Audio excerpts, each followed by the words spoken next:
Many marriages sadly end in divorce, and the circumstances around it are often deeply traumatic, messy, and upsetting. And that's before we even start to focus on the practicalities. Today on the podcast, we are welcoming Tamsin Caine from Smart Divorce. While finances may be a primary concern during divorce, Tamsin believes divorce is about more than just money and works with her clients to create a lifestyle plan that aligns with their personal goals. We're going to talk through today what you need to know if you or a friend or a family member are going through a divorce.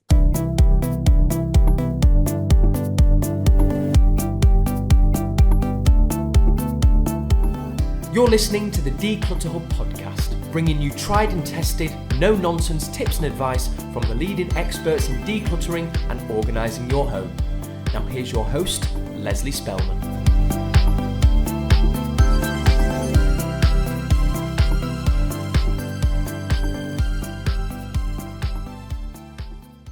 Hello and welcome, listeners. I'm Leslie. We're delighted you're here to join us as part of your decluttering journey. So whether you're brand new today or have been listening in for ages, we want to say thank you so much for being here.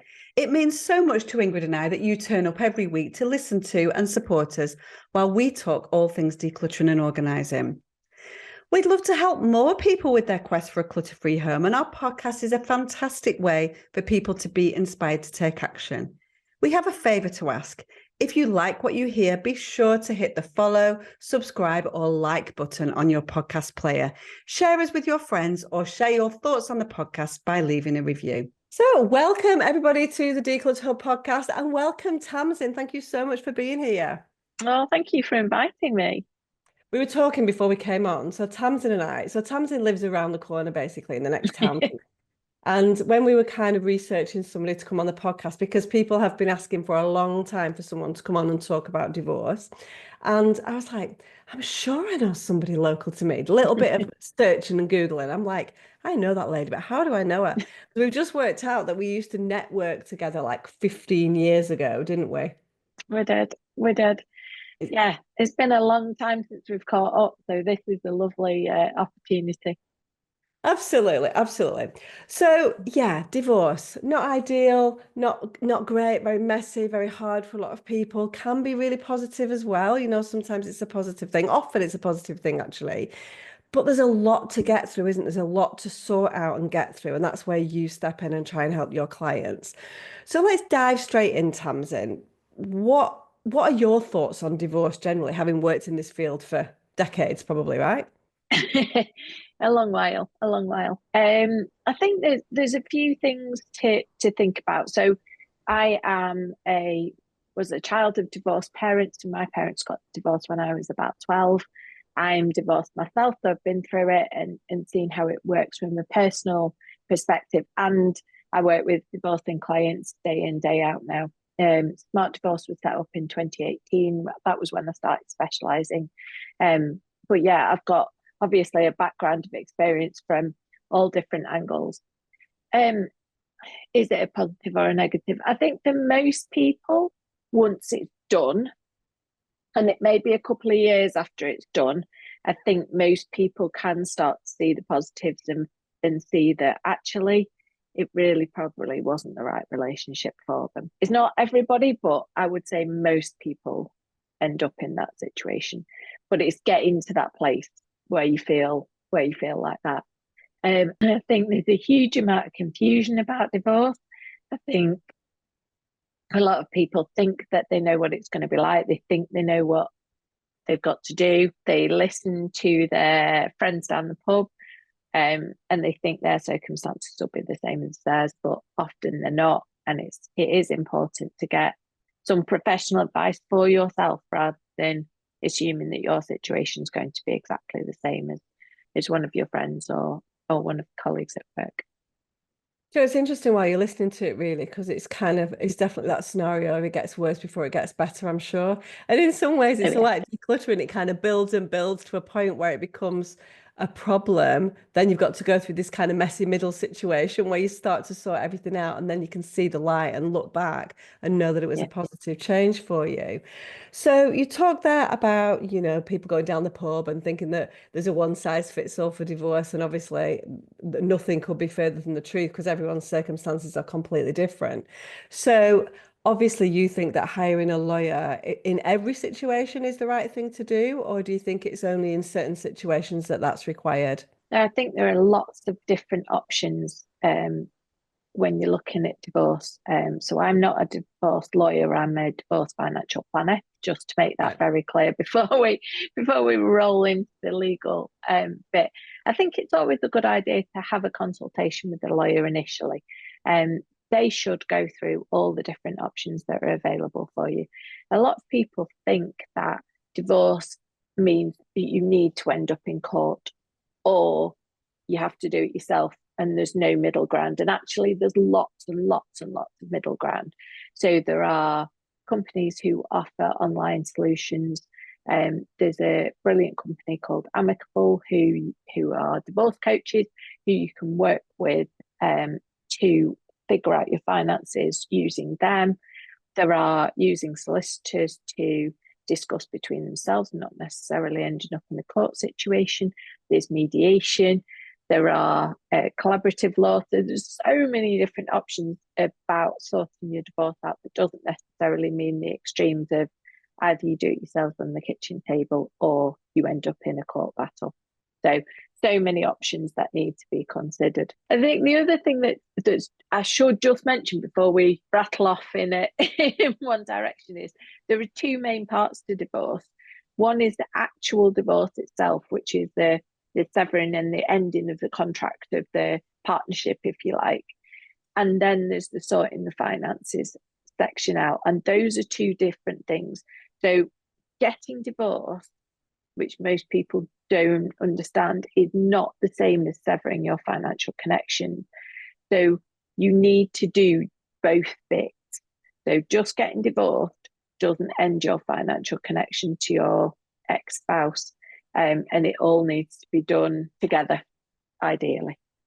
Yeah, and that's what's difficult. I mean, before we go on, actually, Tamsin, obviously we've got listeners all up throughout the world. So I want to talk about it may well be different wherever you are in the Oh, world. yeah. But the principles that we'll be talking about today will be exactly the same. And you're right, And the problem is that those two worlds, I imagine, come together. So even though you're trying to split the finance, you've got the emotional sort of side of things, the actual divorce, the ending of the sort of marital relationship. Then you've got the finances. The problem is that these two things clash heavily, I would thought, and one impacts the other.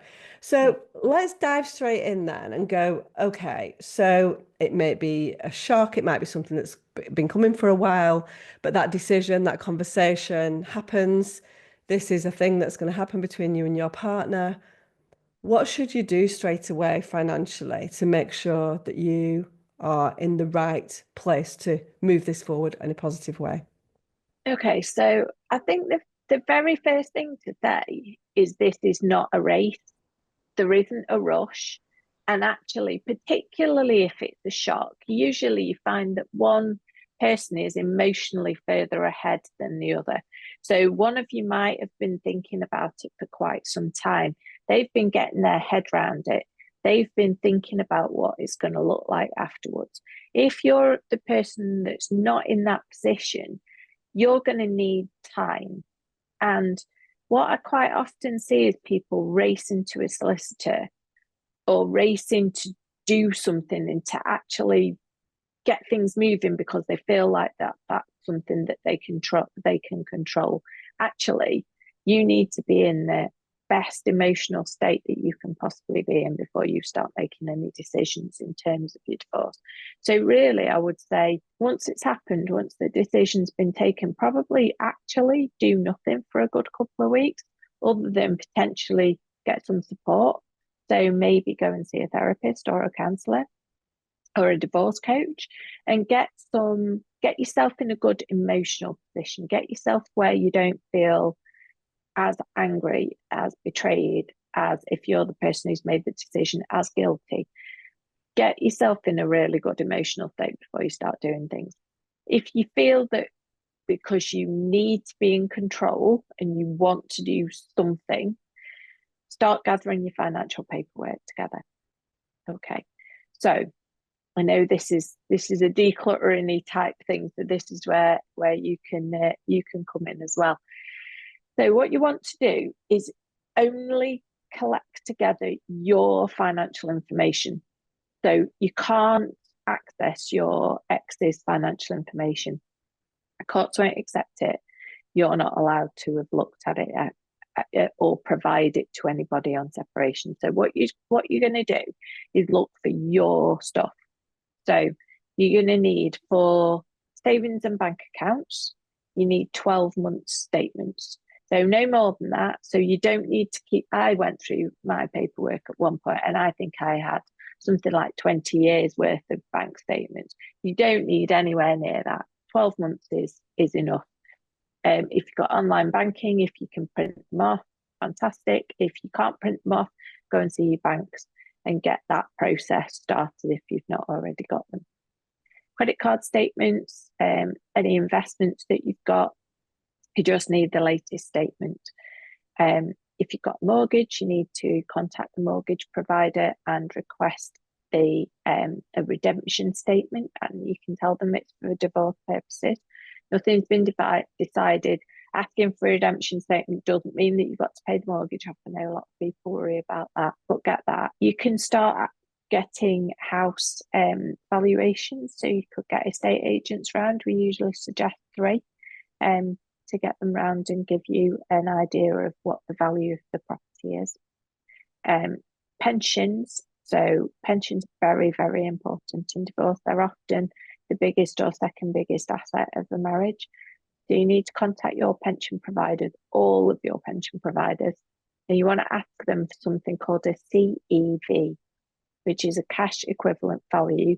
And you tell them it's for divorce purposes, and then they'll provide you with all the information that you need that's going to be required for exchanging when you get a little bit further down the line. You need to also look at any protection policies, so life insurance, critical illness cover, income protection, whether they're provided by your employer or whether you've got them personally. Gather those things together. And also, one thing that's sometimes missed is requesting a state pension forecast, which you can do online. So if you Google state pension forecast, you can click on a button and it'll tell you, takes you through the awful government gateway, which takes about 1,000 years to get on, but you will get there eventually, and get that information downloaded and where you stand in terms of your state pension. I think if I've covered everything there. Any second properties, I know quite a lot of people in England or Wales particularly have second properties. If you've got second properties, same thing with the mortgages, and obviously trying to get those valued as well. And then pay slip, you'll need your last 12 months pay slips and your latest P60 as well. So gather all that information together. I'll put it online, put it in nice folders on your computer. So you've got everything nice and neatly and organized, so that when you are ready to move and take the next step, everything's all together and you don't have to worry about it. You see, even as you say that, Tamsin, I know to a lot of people in our communities who struggle a little bit to look after their paperwork and the kind of nice folders and everything, right? A lot of people it will be a little bit chaotic. So that will strike the fear of God into a lot of people. They're like, that's a lot. So all of those things It's a lot. It is a lot. And so you can't then look at your partner's things.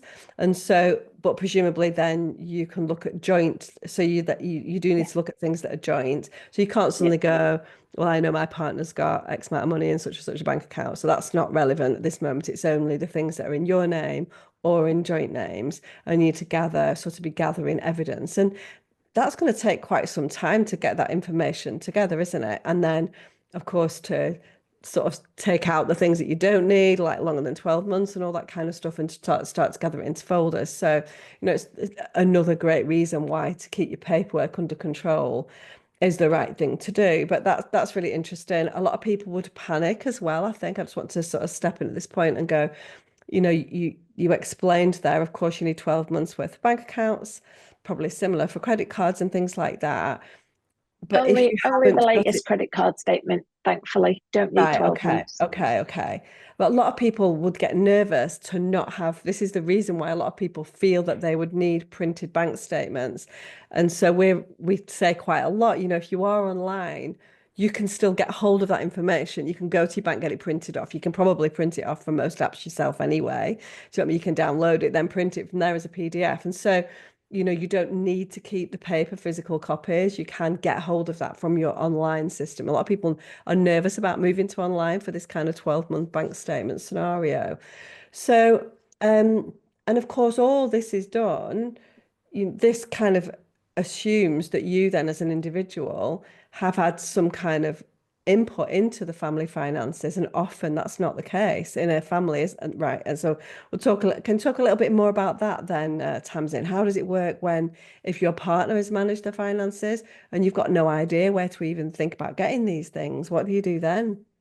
Okay, so you're only looking for things that are in your name that you know about. You Right. can't be expected to disclose things that you don't know about. Now, you should hopefully know about the things that are in your name. Although I have had clients who have had ISAs set up in their names that they don't know about, that they can't access, that they don't know passwords for, etc.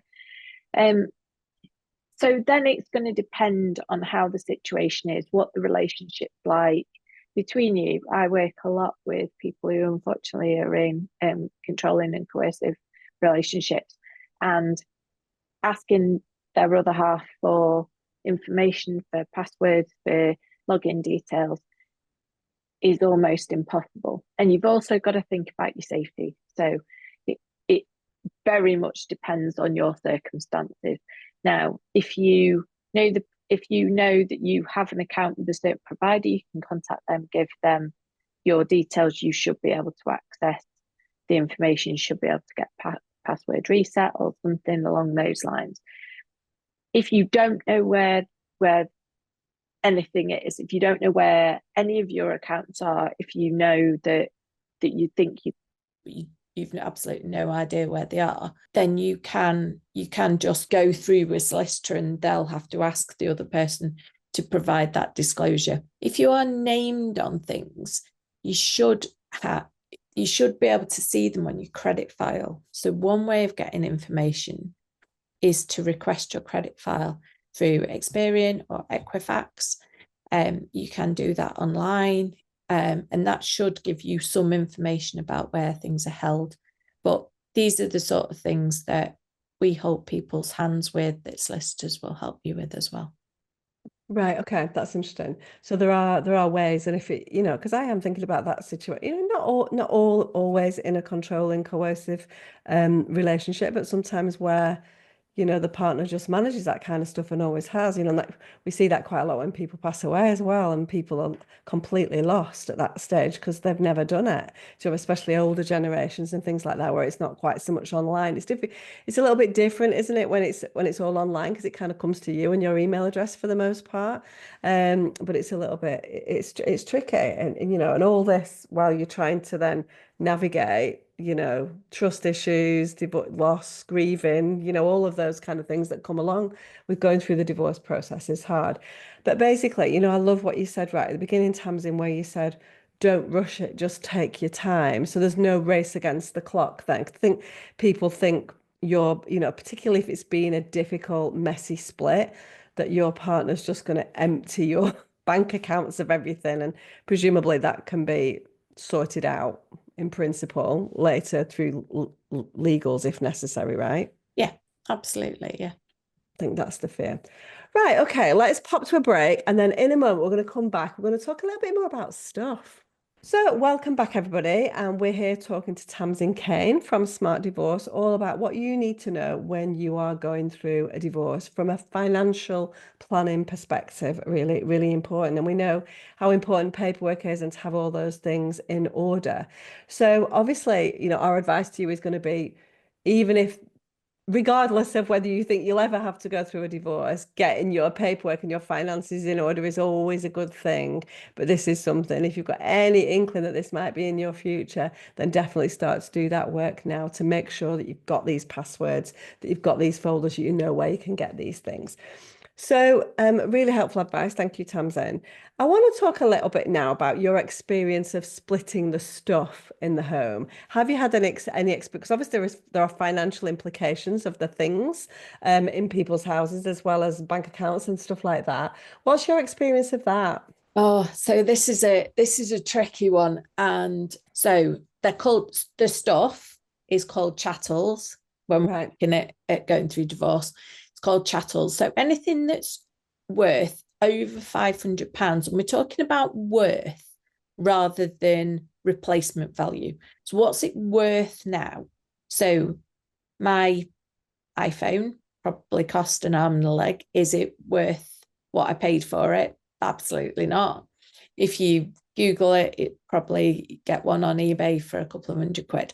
So that doesn't need to go on. So you're talking about things that are worth more than £500. So it might be antique furniture, it might be paintings, it might be jewelry that you've been given, it might be your engagement ring, your wedding ring, those sorts of things. So those are the things that get taken into consideration on the official form, which is called a Form E. So the Form E is a court form, but lots of solicitors and financial planners and divorce coaches use it anyway because it collects all the financial information all together. So all the paperwork that we were talking about collecting together before, that's all going to get written up onto this form called the Form E. So the valuable stuff, that's going to go on the Form E. That will be officially separated. Not so valuable stuff, like your boys' own CDs and your lovely pictures on your walls behind you and your books and so on, those are going to be separated by you and your ex directly. That's never going to be done by a court. A court is not interested in who gets the telly, who gets the armchair, who gets that's going to need to be done by you. So people have a number of different ways of doing this. So if there are things that are really, really important to you in the house, I would focus on those things that have sentimental value that you inherited from other people that you know you can't replace because they have this sentimental value for you. I would negotiate on those things first and foremost. And then other things can be divided between you as and when. And at the end of the day, for the most part, things are just things and they can be replaced. So it's making sure that you negotiate to get the things that really mean something to you, that really sentimentally valuable to you, not things that are just going to annoy your other half, because that's a pointless argument. You can have enough faffing about with arguing. But I think with a lot of things, you can just let them go. It is just, you called it stuff in the first place. It is just stuff. And for the most part, stuff can be replaced. Are you going to miss it if you've not seen it for a year? Do you know what? Probably not with most things. Yeah, I think that's really good advice, actually, is to don't sweat the small stuff and to focus your attention on the things that are a real no-brainer for you. And those would be sentimental items. So you've got your kind of more expensive items, your chattels that you need to sort out, they need to be listed. Then next down the list of priorities is then going to be that sentimental stuff. And there are things that are going to be non-negotiable for you and things that are going to be non-negotiable for your partner as well. And then you need to start worrying about just what's left. Do you know what I mean? Which is probably a lot, and certainly in the community that we're in, Tamsin, this stuff that can be replaced. Obviously, people assign a higher value for the most part, just because of where we are. We're in a decluttering membership, so stuff, then in inverted commas, is very important to a lot of people and the emotions attached to it. But I think it's good to just, like you said, go down that hierarchy really and go, that's where my energy needs to go first, and then we'll get to the other stuff later. Absolutely. And yeah, that's really useful. And from a financial perspective or a kind of chattels perspective, I just wanted to get your opinion on other things that you need to know about if there are children involved. Is there anything that we need to think about separately if children are involved in this? How does that all work financially and stuff? So for children, courts are not massively keen when couples can't decide between the two of them how to divide the children's time. You can go to court to argue about who has the children when, but courts don't take massively kindly to it.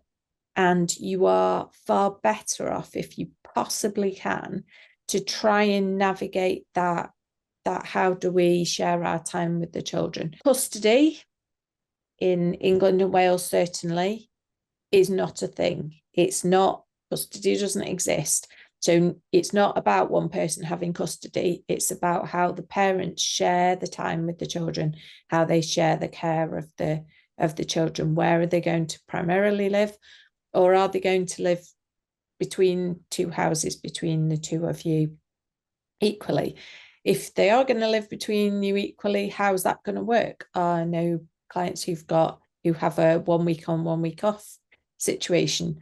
So they do a full week, then they swap on a Sunday, and then they do a full week with the other parent, and then they swap again. They do it like that. I've got people who have hugely complex, well, it's this Friday to Tuesday, then we change to Wednesday, then on the Friday, and it can get very, very complex. But it's about what works for you guys. It's what works for the parents. It's what works for the children, and how they are best going to come through this. Some parents, in the first instance, early on, this doesn't tend to last particularly long, do something called bird nesting. So rather than the children moving from one house to another, the parents move from one house to another. So they might rent a property that they both go and move into, or they might use the family home to bird nest in, and then go and stay with their own parents or family member or a friend when it's not their time to be with the children at home. That doesn't tend to work long term, I would say, but it can certainly work in the first instance to get everybody used to this.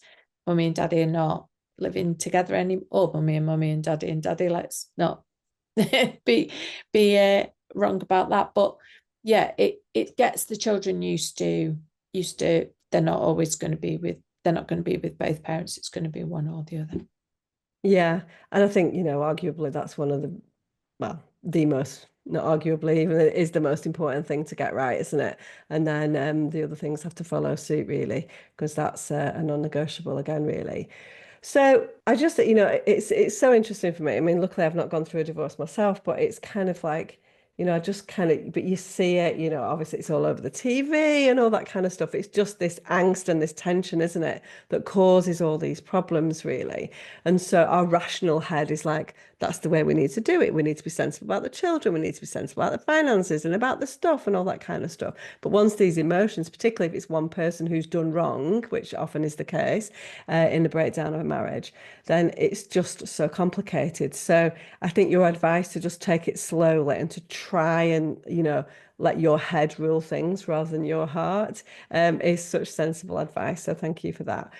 So once we've done all of these things, we talked right at the beginning of the podcast that it's like a couple of years for a lot of people. And then they go, oh, actually, this is the right thing. It wasn't the right relationship. We've managed to make it work. Kids are happy enough. I've moved into my new house. I feel settled. What about a new lease of life, Tamsin? So what do you see this happening a lot? Do you see a lot of people coming out in a really positive frame of mind? Yeah, all the time. I actually recorded a series for my podcast of people who've been through divorce and come out the other side and were in a really positive place, because I felt like a lot of people think that it's the end of the world, and it really isn't. And I know you said before that it's often down to one person having done wrong. I dispute that, actually. Yeah, no, I don't know why I said that, actually, because there's always two sides to every story. But in principle, if it's a cheating type scenario, of course, that's what I was talking about, possibly, really. But sometimes there can be reasons. Yeah. No, I get it. No, you're right. We tend to take one. We tend to take one side. We tend to go, that was that, and they're wrong, and we don't often know what else is happening under the bonnet. And where there's been abuse, absolutely, it's that, yes, that's absolutely one person doing wrong. But I would say it's not always that situation. But I think quite often you'll come out and it gives you a sense of freedom. So I always say that the best thing about being divorced is that you get to make all the decisions. But the worst thing about being divorced is that you have to make all the decisions. So it's two sides of the same coin. And sometimes having that freedom to be able to decide, you can plan your life to look however you want it to look without compromise for somebody else. And you might have got together with that person when you were very young, in your early 20s, even in your late teens. And so now you're grown up and your life looks different, you feel different, and you want to plan things in a different way. You can start to think about the life that you want to live. It may be that you haven't worked and you need to go back to work because you need to earn money. Well, what do you want to do? What's going to inspire you? What's going to fill you with joy? What sort of work do you want to do? I've got numerous clients who've wanted to do more traveling. I'm considering seriously setting up a camper van shop because so many of my clients seem to want to buy camper vans and mobile homes and go off and travel in this country or into Europe. So yeah, loads of people. I kind of liken it to a chrysalis. So when you've got a caterpillar goes into the chrysalis, I think of the chrysalis as being divorce. And then after the divorce, you can gradually break through the chrysalis and become this butterfly. And the privilege that I get is quite often I work with my clients post-divorce and I get to see them become this beautiful butterfly and learn to fly. And it's an incredible thing to watch. You're so right when you say that, really. And it is, for you or for I as a professional organizer, we typically get to see people at a rock bottom stage of their life where they've called in help because they feel overwhelmed and incapable to do it and incapable of doing it on their own. And we get to see the upwards trajectory of people, as you say, becoming this butterfly. So we're both in a very similar position there, Tamsin. It's so lovely to be able to be a part of that journey out of the kind of difficulty, the depths of despair, which it is for so many people, really, whether that's clutter overwhelming people or whether that's a tricky split in a relationship that's broken down. So I think that's been super helpful, actually, because I think it is, when you've never experienced it, it just feels like a lot. And, when you're in it, you'd be like, how on earth am I going to navigate this myself? You know what I mean?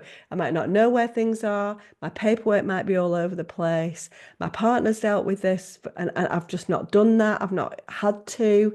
There are so many things that make it so complicated.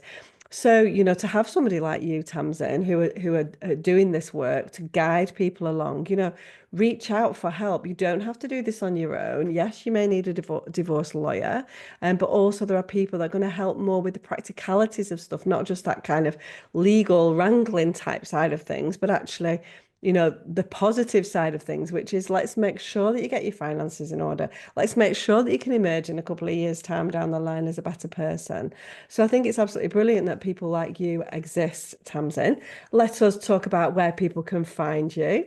You can find me absolutely everywhere because I think the only place that I have got an account on TikTok, but I've not mastered TikTok yet. But yeah, you can find me Tamsin Caine at LinkedIn, or you can find me on X. We've got a Smart Divorce account there. We've got a Smart Divorce account on Instagram that we put lots of information.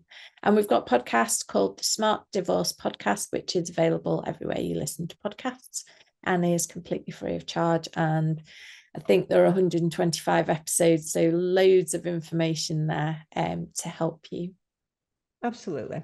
Well, thank you so much for coming on the podcast today and sharing your information about divorce. I hope that's been helpful. This, as I mentioned right at the beginning, this is something that people have been asking for a long time, so it may not apply to everybody. But I think like every one of these podcasts, there's always something to learn because there's always your friend, your family member, there's always someone in your world going through something like this. So it's useful to understand what they're going through. So thank you so much, Tamsin, and we will see you all next week. Thanks so much for listening to the Declutter Hub podcast. Don't forget to subscribe to us in your podcast player so you don't miss an episode, and we'll see you next week.